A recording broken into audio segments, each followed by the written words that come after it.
bahay na nasunog pasado alas 2 ng hapon itong Biyernes. Hindi clear yung plastic eh. Ayan ako at least busog siya ngayon. May pagkain. BFP bandang alas 4:30 ng hapon.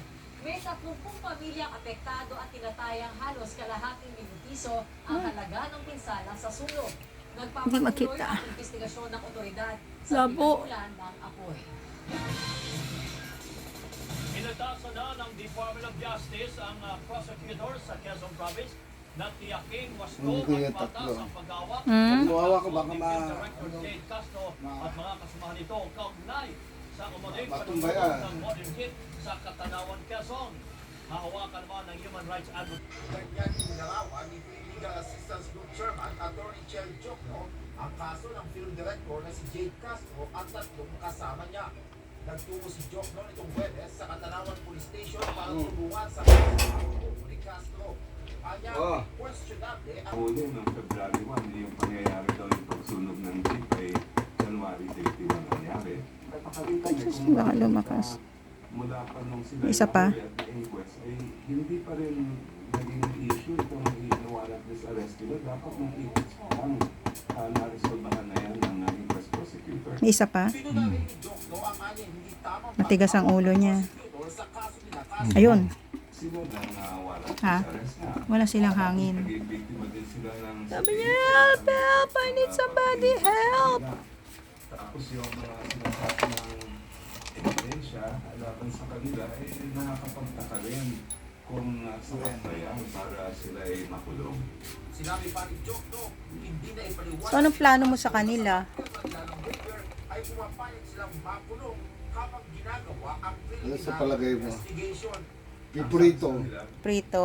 Ibenta mo for sale. Adobo. Kuya, for sale. Kailangan pipirma sila ng isang papel, isang waiver.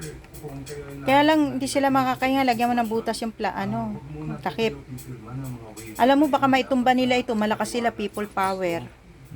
Ay, mouse power pala. Ano kuya? 4 na sila eh. So, isa na lang ang kulang.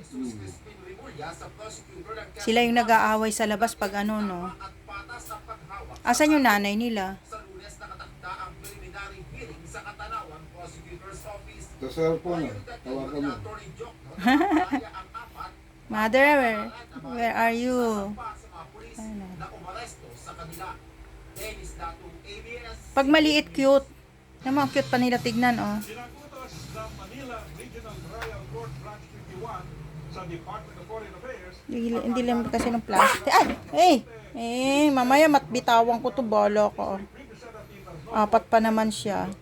At least isang araw mo lang hinuli, di ba? ito ng legal O kuya. proceedings laban kay Teres na nahaharap sa multiple murder charges kaugnay ng pagkamatay Ay, nag-away pa sila. ni Oriental Governor Ruel Digamo at iba pa noong 2023. Binigyan din sa desisyon ng korte At least busog sila ngayon, oh. May pagkain sila. Kulang ng tubig, kuya. Bigyan mo ng tubig. terorista ng Anti-Terrorism Council. Sa pahayag po naman ng abogado ni Alam mo yung kaibigan ko, meron silang hinuling daga. Tapos, pinukpok yun eh. Kaso yung daga, hindi nila napatay, nakatakas. Alay, gumante. Yung mga damit nila, pinagkakagat kuya. tila convicted na si Teres base sa pahayag ng Justice Secretary. Pero malaking daga yun, di maliit. Ito maliit lang eh. Pa si Teres at sinasabing huling namataan sa Timor-Leste. Timor-Leste.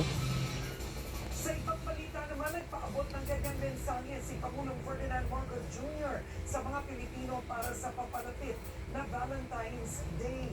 Ayon sa Pangulo, dapat ipagdiwang ang self-love. O kuya, pagdiwang natin yung self-love. Anya ang bagong Pilipino. Kaya nga hindi ako lumipad ng para maabot natin yung 14 eh. Sarili. Dapat din anyang alagaan ang puso. Nakatiis ako ng 1 year. me. Mag-aalaga nito, kundi ang mismong sarili. Lalo na kung single daw.